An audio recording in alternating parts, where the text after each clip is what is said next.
Orang nak trade, kau pun nak trade. Tapi marking zone pun kau tak pandai. Lepas tu, orang jual indikator, engkau pun beli. Acah-acah macam kau faham pakai indikator tu. Zaman sekarang, mana ada orang letak kunci kat rumah?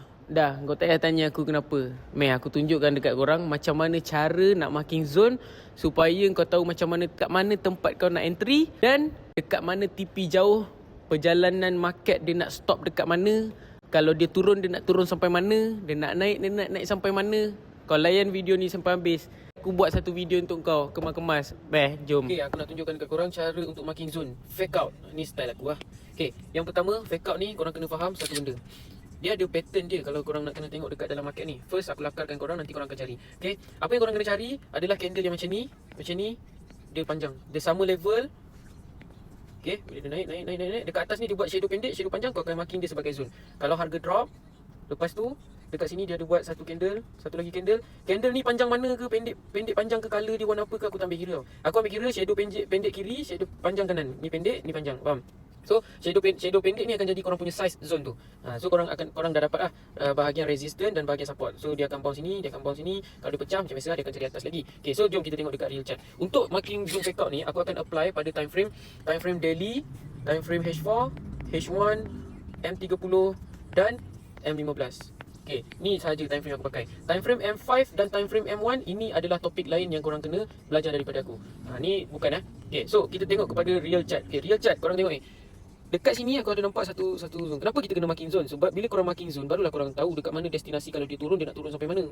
Okay, macam ni korang tengok, dia macam sengit kan. Dia macam sengit, dia tak sama level kan. Tapi kalau korang double check dekat trading view, sebenarnya dia sama level. Ni nampak ni. So korang kena check dekat trading view. Sebab MT5 ni dia ada spread. So sebab tu kadang-kadang dia sengit.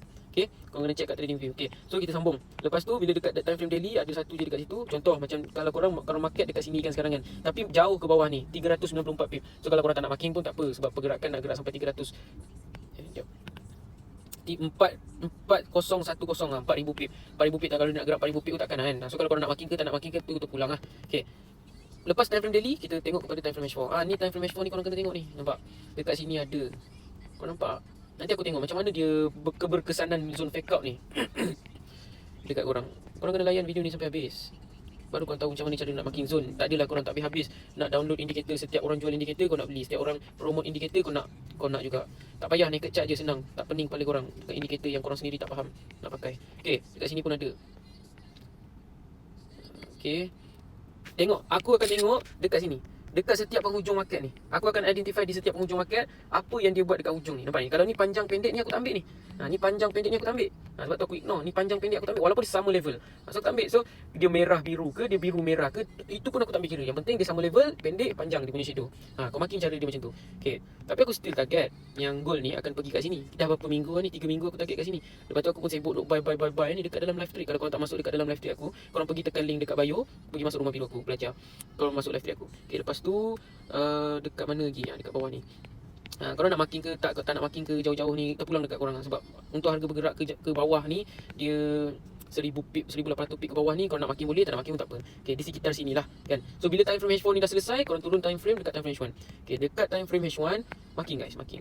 Kalau korang nak buat kotak ni, kotak warna purple time frame H4, kotak warna hijau time frame H1 pun boleh, tak ada masalah. Korang setiap time frame tu korang nak berbeza-beza color, tak ada masalah. Macam aku, dulu aku buat macam tu lah masa aku baru-baru marking zone. Tapi sekarang ni, sebab aku rasa macam aku dah professional, aku tak perlu marking lah color-color macam tu. Okay, sebab ni bukan pertandingan mengala. Dan ini bukan. Okay, kalau korang tengok kat sini, ni ada satu zone. Ini memang sedap ni. Tempat ni memang sedap. Ni kau marking je. Kalau dia ada buat yang dia dah break kan, dia macam acah-acah dah break tapi dia tak break, kau marking je kat sini. Ni, nampak ni. Dia macam break atas, break bawah. Ni kau marking je. Tempat ni sedap ni kalau entry. Ni, shadow pendek, shadow panjang. Sini kan. So break atas, break bawah, nampak? Okay, lepas tu bila dah selesai dekat time frame H1, okay, sebelum tu aku nak cakap ke korang, mesti ada tertanya-tanya, kenapa zone fake out ni? Sebab fake out ni, contoh candle, ni bahagian support kan, boom. Dia ibaratnya dia duduk dekat bahagian support, sepatutnya bahagian support buy, tapi bahagian support dia lajak ke bawah, lepas tu dia pergi. Nampak? Dia seolah-olah macam double bottom patutnya. Support buy. Ramai trader newbie kalau dia nampak support, dia nak buy lagi. Tapi kebanyakannya yang jadi dalam case ni adalah macam mana? Kebanyakan yang terjadi dia macam ni. Dia nak ni, boom. Okey, dia dah standby ni bahagian support. Bahagian support dia nak buy kat sini. Sekali boom terlajak, lepas tu betul-betul dia pergi. Dia ambil SL dulu, lepas tu betul-betul dia pergi. Maksudnya aku punya entry ni aku akan selesaikan fake out ni terjadi, baru aku akan hasilkan satu entry. Faham? Okey. So dekat sini kita dah selesai dekat time frame H1 belum? Double check. Macam dekat sini kan. Kalau korang nampak dekat sini kan ada zone fake out juga ni. Tapi dia macam ni kan ada yang baru ni. So korang tak payahlah ambil ni. Okay, ambil yang the latest one. Tapi kalau macam dalam keadaan ni, dia baru ada satu macam break dekat sini. Lepas tu tak ada pun zone fake out yang terhasil kat sini. So korang dekat sini. So korang boleh ambil lah. Okay, so turun time frame dekat time frame M30. Dekat time frame M30 tengok ada ataupun tidak. Kalau ada sila marking. Kalau dia jadi double pun korang marking je. Dekat sini. Mana tu ada. Okay, kat sini nampak ni. Tengok ni.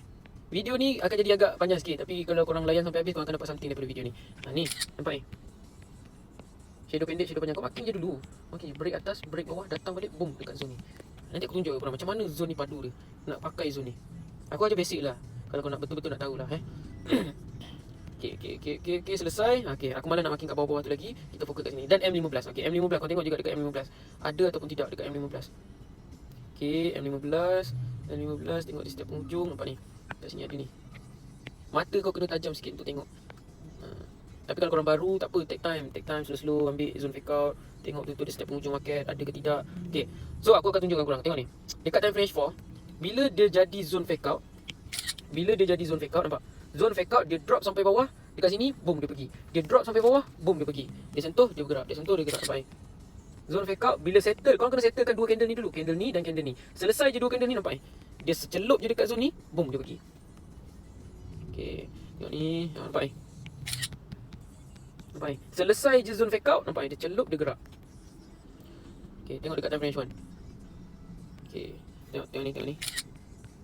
Selesai je dua ni, dia celup, boom, dia gerak. Nampak ni? Dia selesai candle ni, dia datang balik, boom, dia pergi. Okay, lepas tu, ni kan dekat zone H4 tadi ni. Ni, korang tengok ni. Ni kan dekat zone H4 kan. Nampak macam dia terus dekat zone ni kan. Nampak macam dekat zone ni dia lajak, lepas tu dia gerak kan. Tapi kalau korang tengok dekat H1, sebenarnya dah ada lah. Dia spike, dia respect nampak. Boom, dia pergi. Lepas tu sekali second time baru terlajak sikit. Tapi dia respect zone tu. Okay, kita tengok ni. Lagi dekat time frame contoh. Ni dekat sini pun ada juga ni. Kalau korang perasan, nampak? Dia jadi double sikit. Okay. Bila korang marking tu, korang jangan marking ni. Korang bagi kotak tu terlebih sikit. So that korang boleh nampak shadow tu dekat sini. Kalau kotak yang ni, korang ambil kat sini, korang tak nampak shadow tu. So shadow pendek, shadow panjang, zone, sentuh, boom, dia pergi. Lazat tak lazat. Okay, another thing tentang fake out ni yang korang boleh pakai. Ni macam zone atas ni korang boleh standby. Dia kosong lagi ni. Dia fresh. Fake out ni boleh dipakai satu kali saja. Bila dia sentuh, contoh kan, ni zone fake out kan. Bila ni zone fake out, kalau price ni tersentuh sekali, boom, dia pergi. Kalau dia bagi dalam 40 pip, dia bagi 50 pip, korang wajib angkat. Kalau dia datang balik dekat sini, korang jangan tekan. Itu adalah syarat fake out.